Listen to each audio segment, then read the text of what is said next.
Okay, so hello, my name is Dr. Tiffany Ryan, and I am excited that you are interested in learning about post pathology, a new orientation to mental health, and the human experience labyrinth framework that makes up the content of this book. So, in our time together, I am going to introduce myself. I'm going to give a basic overview and understanding of the Human Experience Labyrinth framework.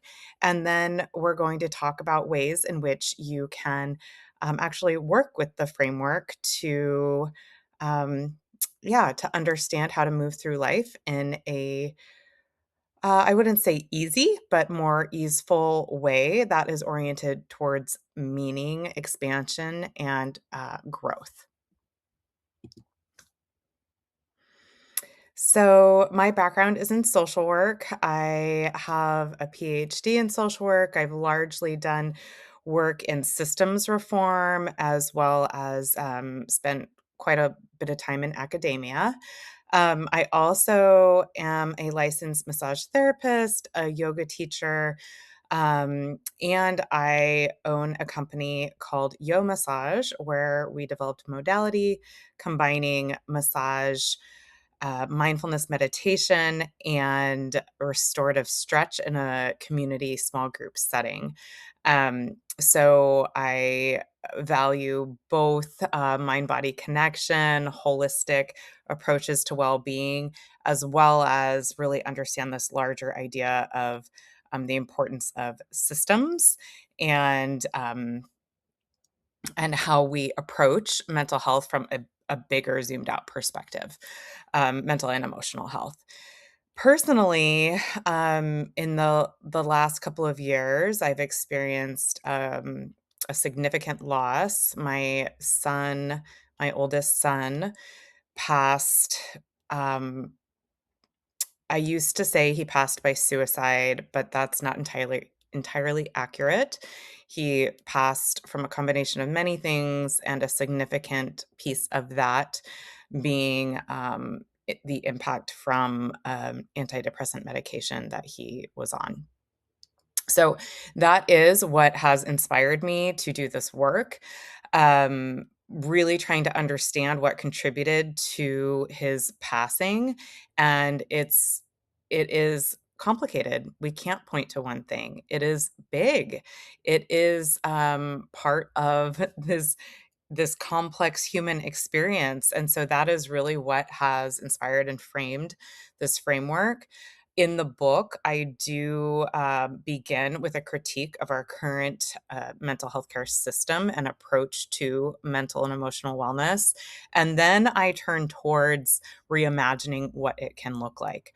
And so it is not to dismantle the current mental health care system, it is to remind us of what we have forgotten and to provide and offer a new paradigm and perspective on how we can work with with ourselves, primarily ourselves. Even as helping professionals, we can only meet folks as far as we have met ourselves. As leaders, we can only meet and help people as far as we've met ourselves. So when I speak about this work, I do it at three different levels with individuals, helping professionals, and leaders. However, it really does all boil down to how we are meeting ourselves, how we are understanding ourselves, how we understand our own experience here on earth in these bodies. And so that is kind of the approach that I take throughout the content. Okay, so I am curious. I would like you to pause and take a moment and think about, what do you think the goal of the mental health care system is currently? Is it symptom reduction? Is it to create optimal functioning? Is it something more? Likely, this is different depending on where you sit, or what you have experience with or exposure to. But after you have kind of contemplated that, I would like for you to just kind of sit, clear your mind, take a couple deep breaths, clear any emotion you're feeling in your body at the moment. And I'd like for you to imagine what it feels like in your body when you need to get rid of your anxiety or depression or whatever feeling is uncomfortable that you have. Notice what that feels like in your body. Now, let's go ahead and shake that out, clear that out. We don't really want to feel that, likely. Take a couple more deep breaths. And now, what does it feel like when you accept whatever that feeling is that feels uncomfortable as a temporary but normal part of life that will come and go, and that is there as a guide toward meaning? What if the problem isn't your problem? What if it's your orientation towards the problem?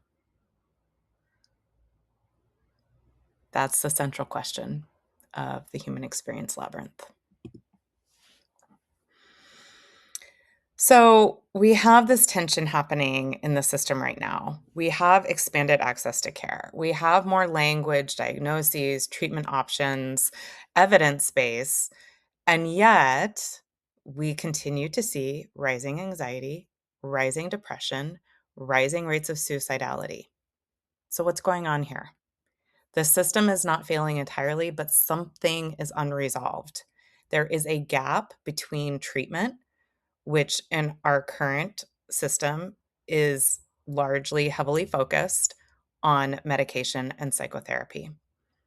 So we have this gap between treatment and the fullness of the human experience. I also want to point out that the evidence base around many mental health treatments, the research questions that are being asked in these studies are largely around symptom reduction. Are symptoms of depression decreasing? Are symptoms of anxiety decreasing? Rather than, is there increased capacity to handle hard things? Is there an identification with meaning? Is there an expansion of resources and support and nervous system regulation and resourcing? So, when we talk about evidence based, it's important for us to understand what that actually means, um, what those studies have been focused on. So, talking a little bit more about this gap, treatment for symptoms, for diagnoses, does not necessarily mean integration. So, when we have relief without meaning, stabilization without transformation, we're not creating capacity to then deal with the next thing that happens in life. So often people come and seek help when they are going through something, when they're very uncomfortable. Discomfort is what motivates us to make change.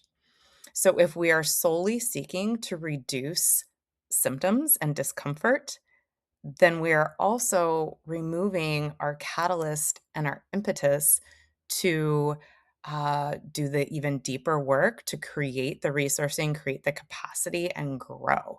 So, this is really the idea of like, do we reduce suffering or do we embrace discomfort as part of growth, which is part of a theory called post traumatic growth theory?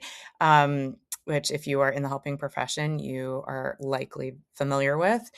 And we'll talk about this a little bit more later. It doesn't have to be either or.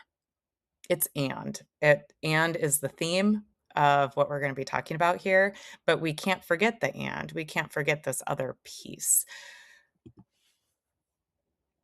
So this, I want to highlight this as well. I mentioned it a moment ago, but it's the ripple. So it really does start with you if you want to impact your children, your family, your community, your systems. All of these things are made up of individuals. You can only help people as far as you have helped yourself.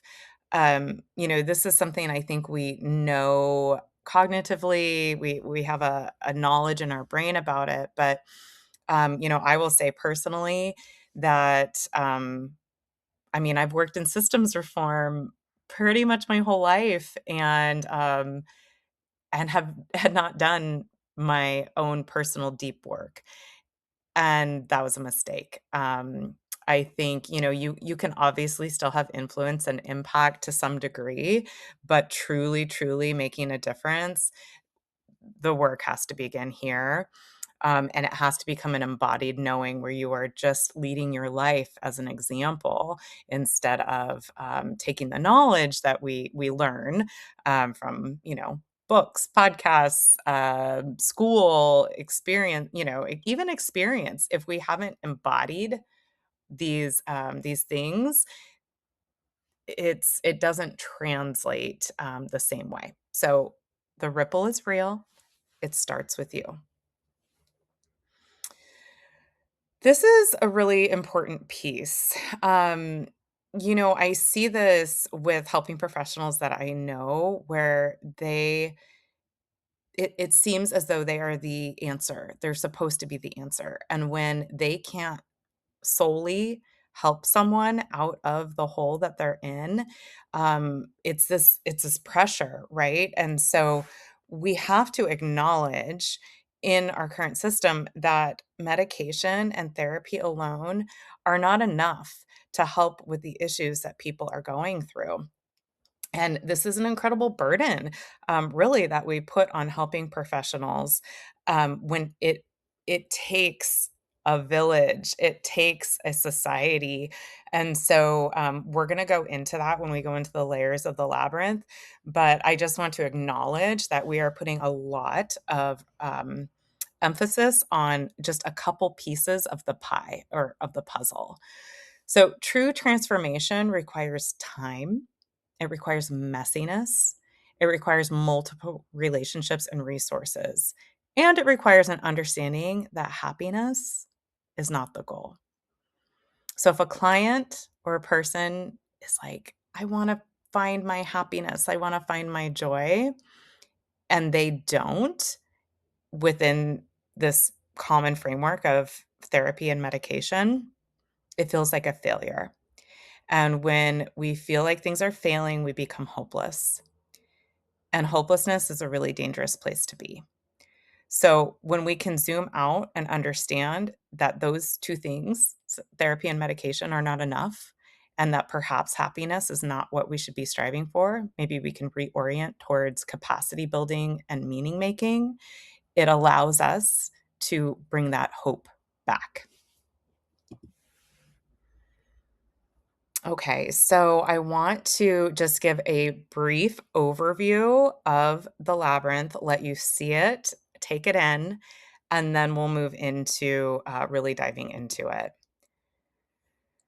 So, this is the labyrinth with the overarching themes attached to it. It becomes a little more complicated, and I'll show you that in a couple of slides here. But I want to speak to why I chose the labyrinth as the symbol for the human experience. So, the labyrinth is not a maze, you don't get lost in it. You are on a path and it is windy and twisty turny, and you might come back to a very similar place that you just were before you are able to reach the center. And then once you reach the center, you don't stay there, you come back out. And so that is the human experience. We begin with this idea of we are separate, which is duality. Um, there's a lot of fear associated with being separate. It's a survival mode of I need to figure things out for myself. I'm alone, and and that's the hardest place to be. So there's that piece. Then we have common suffering. Then we have how our ego responds to that common suffering. Then we begin to dive into the relational application of how we create our web of connection and support in all the different potential relationships we can have. And then we move into embodied awareness, which is this knowing versus knowledge. It's actually integrating these lessons into our being and our lives. And then we have this integrated knowledge and wisdom, which actually incorporates a disintegration, a real unraveling before we can actually get there. And then we can touch to meaning. So I'm not going to go into more detail on that right now, but I just want you to have an overview of what these different layers of the labyrinth are. Okay, so there are a few different overarching principles to the labyrinth. I mentioned a little bit earlier the concept of and. So we can hold many truths at once and be in many different layers of the labyrinth at once. This isn't like, oh, I move from layer one to layer two to layer three. No, we move all around. Sometimes we're in multiple places at once. Um, and so it's always whenever we find ourselves asking, "Is it this or that?" That's a really good indicator to stop, pause, and consider that the answer is likely presence is required to walk the path. So we cannot really meaningfully engage in these different layers if we're not intentional, if we don't find time and space to actually intentionally engage with them and be present with it. It was really interesting. I went to, um, it was World Labyrinth Day in May, and I went to a labyrinth on the beach. So it was a public space, a lot of people came, and you could see the different ways in which people were moving through the labyrinth. We're all moving through it, right? It's the same human experience. We're all in it together. Some people were on their phones, walking it. Some people were drinking their coffee, talking to a friend, walking it, maybe not really aware of where they were in the labyrinth. They were just moving, they were doing their thing. Some people were trying to catch up with their group or waiting for someone behind them. And some people were very present and moving slowly and mindfully through the labyrinth. And so I want you to think about that in relation to life. Often we get caught in all of the to dos, all of the things we think are important and that we think we need to be doing, and we don't make time for the actual intentionality of this piece. We would rather say, how can I feel better quickly so I can continue on in my day to day activities? And so this is an important piece to contemplate. I also want to speak to nervous system resourcing. So, often we talk about nervous system regulation, and there is a difference between regulation and resourcing. Staying regulated is having a calm, even we can come back to feeling, regulated. And that is important at times. And it's also important at times that we have enough resourcing in our systems to fully feel, which might not be in a regulated state when we're fully feeling, but we have to feel safe enough to fully feel in order to move into these middle and inner layers of the labyrinth. And so that is resourcing, building capacity. And that um, largely lives in layer four, the relational connection web of support that we can build for ourselves. So the nervous system resourcing is imperative to be able to move into the deeper layers. Okay, I'm going to just leave this here for a minute so you can take it in. It is a lot. This is the detailed labyrinth. So the labyrinth I showed you before with the overarching themes, um, this is it, but with the detail. So layer one, duality and fear. Layer two are common suffering. Layer three are ego reactions. Layer four are relational application. Layer five are embodied awareness. Layer six, the transformation, integration, and knowing, which is also disintegration. And then the center is touching on meaning and non duality. So take that in, and we will go into this a little bit later. I have also mapped our current interventions, mental health interventions, onto the labyrinth. So this is that map. The main categories I've identified are psychotherapy and skills-based interventions, somatic interventions, which is great. We're really starting to embrace somatic work as well. You can see that coming in with our ego structures and interrelational application. And then I have included soul work. Soul work is another book that I wrote, and it includes 14 lessons that are just life lessons. And so they begin to move into the transpersonal work. So it's kind of a bridge between our ego structures, relational applications, and into the transpersonal work. And then transpersonal work is really, at the center where we feel this divine knowing, this understanding, this meaning, a peace that surpasses all understanding. This is that really deep work in the inner layers of the labyrinth.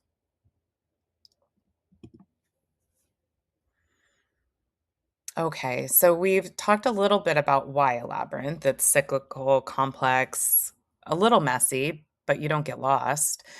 Um, but I want to really, here on this slide, speak to how we can categorize and kind of make sense of this labyrinth in a way that is less, maybe less overwhelming than the fullness of all of the details of the labyrinth. And that is the outer layers are often why me? This is where we are like just in our separation, in our ego, why me? This shouldn't be happening. Resistance, resistance, resistance. We then move into the middle layers of wait, you look outside of yourself. Why is this happening to anyone? Why in general? And that really gets us to start moving through our own understanding and our own process. And then we begin to find my why meaning. So that is the basic understanding of the labyrinth is moving from why me to why in general to my why. Okay, so the center is meaning, purpose, and understanding emerging from the journey. So the journey is important. The journey is actually the point, and the journey never ends. So we might move through the labyrinth, touch on meaning, and then we move back out and we have another experience. And each time that we have another experience and move through the labyrinth again, we have greater understanding, we have grown, we can see things from a different angle, even if it's a similar struggle or situation that we're encountering. We can see it differently. We can approach it differently. We can interact with it differently. So the idea is the spiral, right? Of we're moving through again, but maybe now we're expanded even more, expanded even more, expanded even more. So sometimes we get stuck and sometimes we repeat lessons. And I think it's helpful just to actually look at the labyrinth and see, oh, yeah, I think I might be stuck here. Here's the piece. Here's where I am. Um, it can be helpful just to have this visual and this orientation. So I encourage you, whether it's with yourself or with a client, to when you're using the labyrinth, for your work, really just understanding, "Oh, right, it's normal. This is" I mean, it's literally predictable. Even though we have our own unique experiences, the way in which we move through life and maybe get stuck and maybe repeat is very, very normal and predictable. Yeah, so we talked a little bit about this already, but the journey is the point. And so I want you to take a moment and think about what happens when we take happiness or being symptom free off of the table as the goal. And I'd like to read this quote, this poem from Rumi that just beautifully illustrates why being symptom free or happy is can't can't be the goal. Your hand opens and closes. If it were always a fist or always stretched open, you would be paralyzed. Your deepest presence is in every small contracting and expanding, the two as beautifully balanced and coordinated as birds' wings. So, to me, when we have happiness or being symptom free as the goal, that is a permanently opened hand. We can't have a permanently open hand. Otherwise, I mean, life doesn't even exist. We're paralyzed. This is the concept of duality in a different form. We need the opening and closing. We need the darkness and the light. We need the remembering and forgetting. That is being alive. That is just the reality of being alive.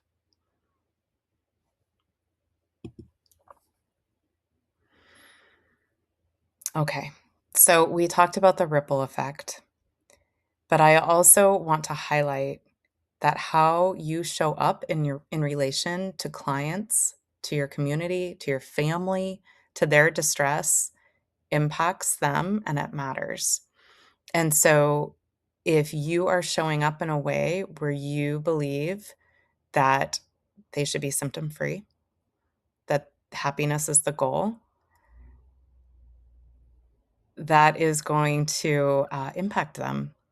And if you show up in a way where you understand that this is life and the point is the journey and to build capacity and meaning making, that impacts them. So your orientation and interactions based on your paradigm and how you see the human experience is extremely important. Okay, so we're going to get into walking the labyrinth and a little bit of the detail of each layer of the labyrinth. Um, Obviously, I'm not going to make this an extremely long webinar, and so there's a lot more detail in the book, and there's a lot more detail if we work together and dive into this a little bit more. This is just a very basic overview.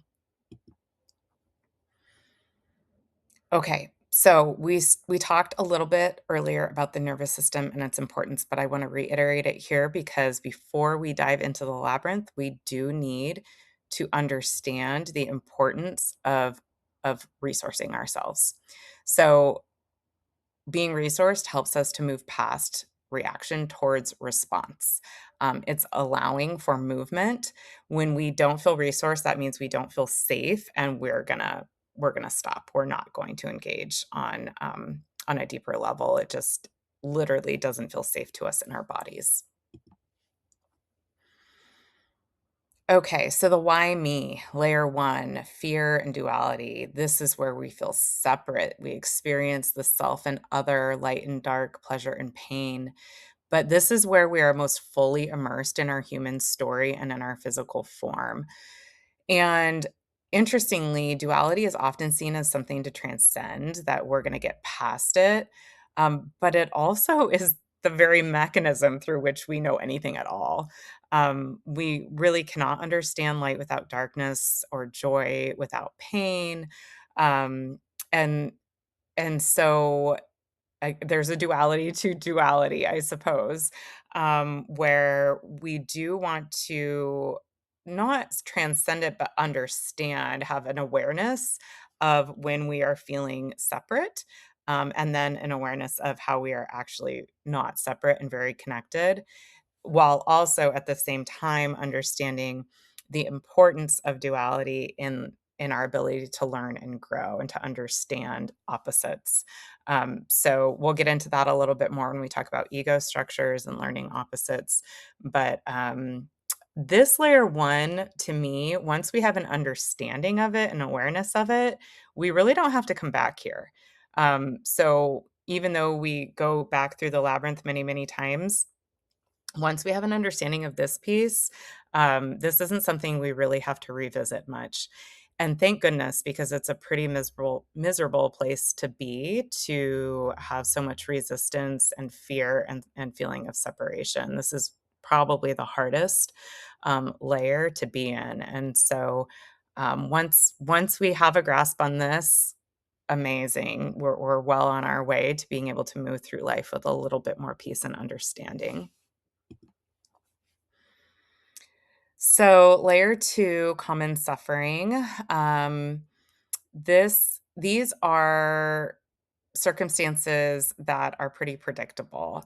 So, I have a list, there's 7 of them, that I have outlined, and you may not experience all of them in a lifetime, probably not, hopefully not.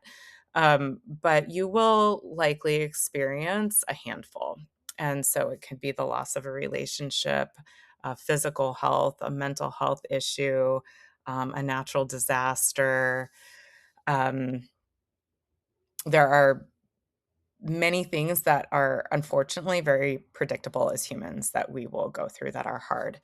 And they're all essentially forms of grief. So, grief at the loss of physical health, or the loss of mental health, or the loss of a relationship, or the loss of a home, or, you can go on and on with this. So, these are all forms of grief, and they're all opportunities for post-traumatic growth. They are the catalyst.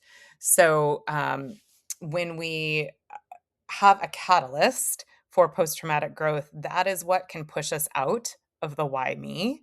And so while they are very hard, they are also the thing that makes us uncomfortable enough that we are motivated to learn more about ourselves and why we're here. Layer 3 is ego structures, and I have outlined these into 7 main ego reactions, and then also their opposing powers.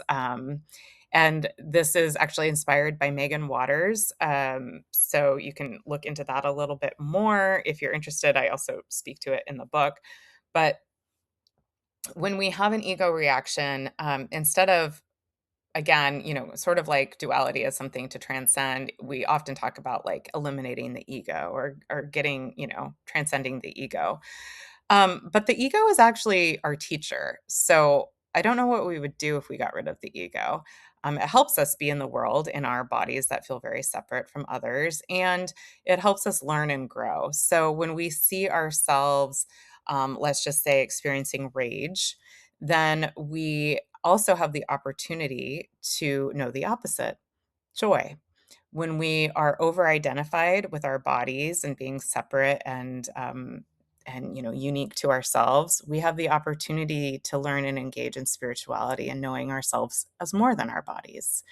Um, when we crave excess, and we want this and that, we want a lot of people around us, we want a lot of things, we that's how we're feeling satisfied. We also have the ability to then really experience solitude and understand simplicity and what that is all about. So I'm not going to go through all of these, but you can see how, when we can identify how our ego is reacting, we also have the opportunity to experience the opposite. And the ego really flares and is very apparent when we have these common sufferings from layer 2, especially when we feel a lack of control, or the why me is often, there's rage, or, you know, some kind of strong emotion related to these common sufferings, and our ego then comes online full force. So this is our time where we can really start to engage with and understand our ego. So I just wanted to take a moment to reflect on this for yourself. So, a good question to ask, or a couple good questions to ask, is what is this emotion trying to protect? And what is its opposite asking of you? So, when we notice an ego reaction, these are two really helpful questions. And if you are a helper in the helping profession, do you treat ego responses as problems or as teachers? Something to think about.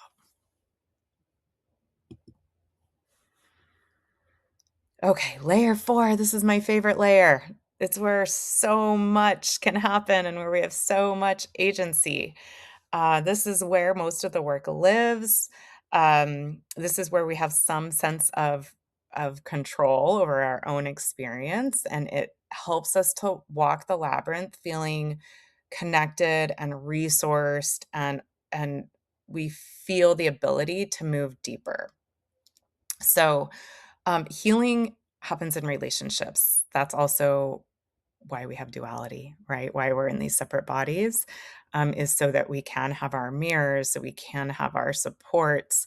And so I have identified the 7 different relationships that are important to tend to build, to have reciprocity in, and integrity with. And there are 4 related to the relationship with ourselves: physical, mental, spiritual, and emotional. Mental really is largely around ego, and I think the other are fairly, clear. There's relationship with community, so with others, whether that be, immediate family, friends, larger community, but having, access to other folks who are supportive, who are going through similar things, to be able to process, have ceremony, be held. And then our relationship with nature. There's a reason that when we go out and intentionally connect with plants and animals and water, um, that we feel more resourced and calm. This is one of the most important relationships that we have, and sometimes we forget or we don't intentionally make time for it. And then, ancestors and elders. To remember that we actually are not alone. We have not been alone in this. People have been going through the things that we have been going through since the beginning of time. And how have they moved through it? What can we learn? We don't need to recreate the wheel entirely. And so, really leaning into being held by experiences and wisdom from ancestors and elders. Okay, so I would like for you to take a moment and rate yourself from 1 to 10 on how you feel your relationships are in these different categories. So, your emotional self, your mental self, your spiritual self, your physical self, community, nature, and ancestors and elders. Take a moment and just kind of consider where you are.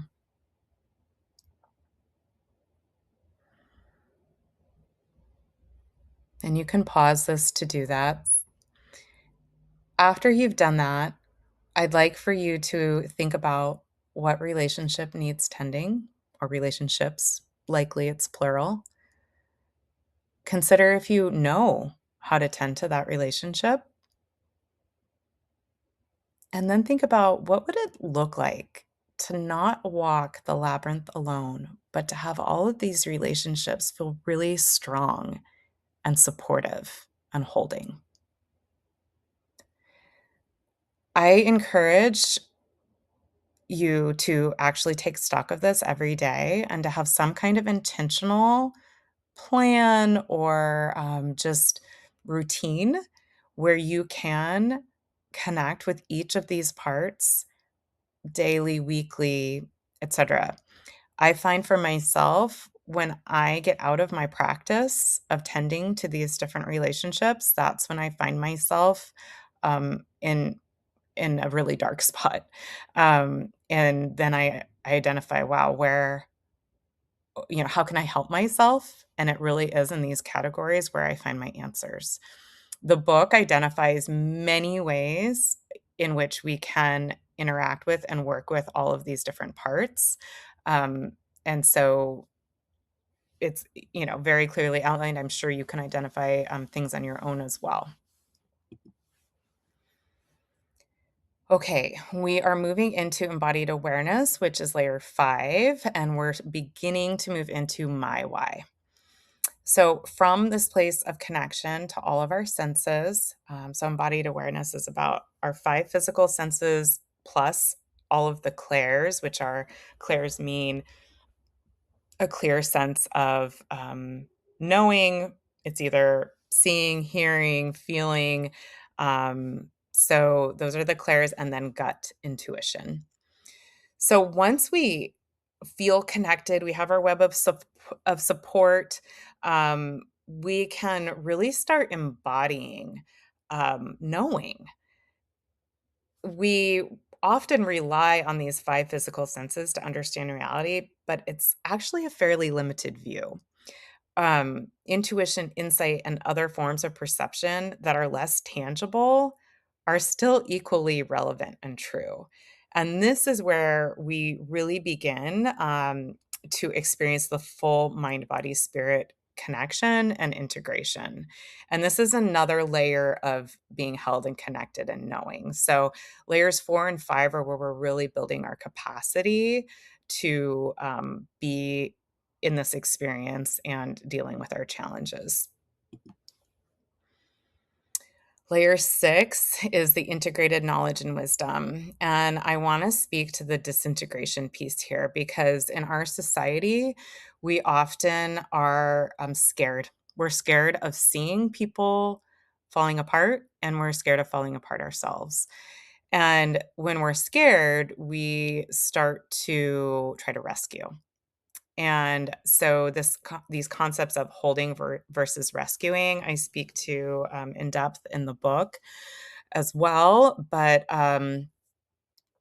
we it's very important for us to learn how to be in discomfort, how to witness discomfort, and how to hold and support rather than rescue. So it's not saying, oh, discomfort is important. Let's just let them be in discomfort and leave them alone. It is holding them in that discomfort, allowing for it to be and to happen. This disintegration piece, this falling apart, is a necessary step in big transformation, in big growth, in big perception changes and awareness changes and embodied healing. So, um, it's not a part that we can skip, even though it's very, very hard and uncomfortable. And while the metamorphosis of the caterpillar to the butterfly is maybe a little cliche, it is very relevant here, but there's a specific point or part of it that's especially relevant. So, if the caterpillar, as you see it kind of starting to move in the chrysalis, or I guess the butterfly at that point, um, if you go and help it get out of the chrysalis, because you're like, oh, it's struggling. Is it going to get out? I don't know. I want to help it. It will not be able to fly and it will die. It needs the struggle to strengthen its wings to be able to fly. That's it. And that is exactly what happens with humans as we are beginning our metamorphosis process. So during this, we begin to say, I understand what happened now. I see things differently now. I've learned something. That's how we know we're beginning this process of integrated knowledge and wisdom. And layer 7 is the core of meaning. So we've unraveled, we've disintegrated, and we know that the unraveling process is not the opposite of aligning with meaning. It's the path toward it. So this finding meaning doesn't mean that there's an absence of difficulty or we don't have painful emotions. It means that we are no longer controlled by the stories, fears, or unprocessed experiences that once shaped our perception of life. We've resourced ourselves enough to be able to fully feel, to fully process. We have a different orientation. Um, and we understand our ego reactions. We understand how we can learn from them. We understand we're not separate. And we can now emerge into life with these new perspectives and old patterns dissolved. And we begin to relate to life differently with our emotions, with our relationships, our circumstances. We have greater clarity and spaciousness. This feels amazing, right? And we begin to make decisions that are different and more aligned with our values and purpose. This is an excellent place to be. Life regains forward movement. Um, and all of this requires being held by more than one therapist and medication. We have to go deeper and we have to go bigger. And it's not easy and it's going to take a minute to create a society where this is possible. But again, I want to remind you of the ripple. We each have to begin doing this for ourselves and cultivating it in our communities and in our families. I want to share a couple resources with you.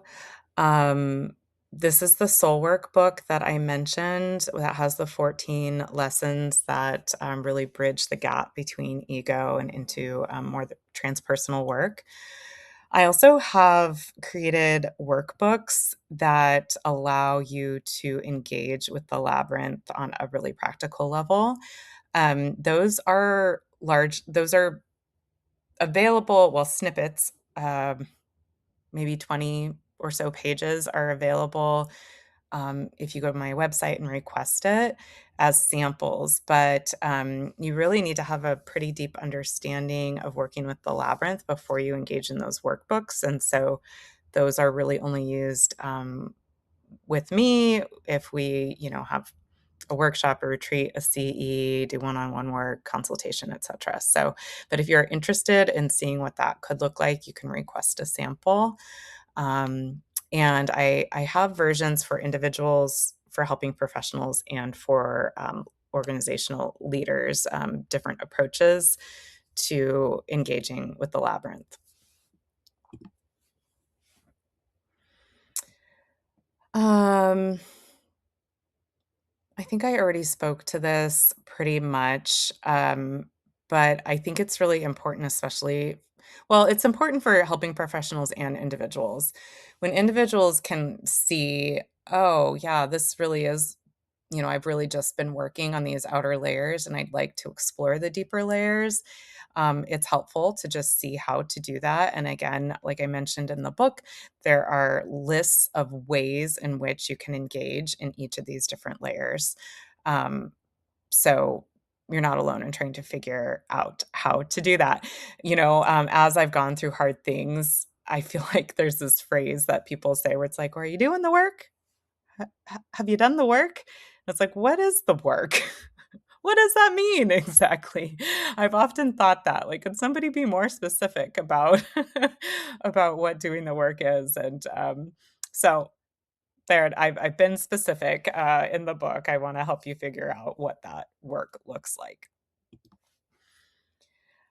And then, yeah, I just really want to emphasize this idea of holding two truths, but really it's many truths at once. And so, this isn't about saying we don't want to reduce symptoms or suffering. That's not the goal of this. The goal is to say, um, yes, let's address suffering and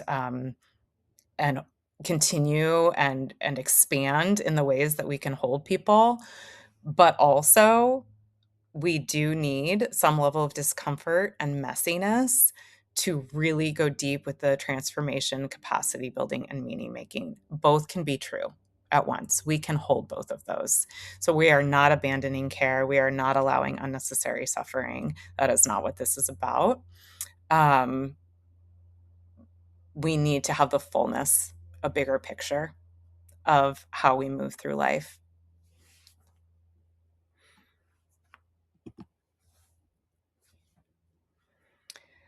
So, if you have questions that remain, or wonder how you might use this framework to support yourself or your clients, please reach out. You can email me. I'll go to a slide here in a minute where you can have all my contact information, but let's continue the conversation. And yes, the final reflection. The simple act of acknowledging the human experience over pathologizing it is immensely powerful and is the first ripple in the pond of transformation. So even if you don't engage with, in detail with the various layers of the labyrinth, just understanding that there is a common human experience, that our reactions to suffering are normal. They're not pathology. They're normal. Just that orientation can give more hope to people and reduce resistance and yeah, allow for a little more space as we all move through our challenging human experiences. So, there are a few ways that we can work together. I do individual work. Um, I also am going to be offering an intro course online for individuals. The deeper work really needs to be done one on one, not in a course. And so this will just be an intro course. For helpers, I will have an intro continuing education course, certification option, and group workshops and retreats. And for organizations, I offer consultation and private leadership development workshops and retreats. You can schedule a free initial mapping call to map yourself onto the labyrinth and see where you are and where you might want to, begin engaging with the labyrinth. You can schedule a call with me on my website, and I also have a fun book launch party on August 4th that will just be good food and drinks and people who care about growth and meaning and reducing suffering.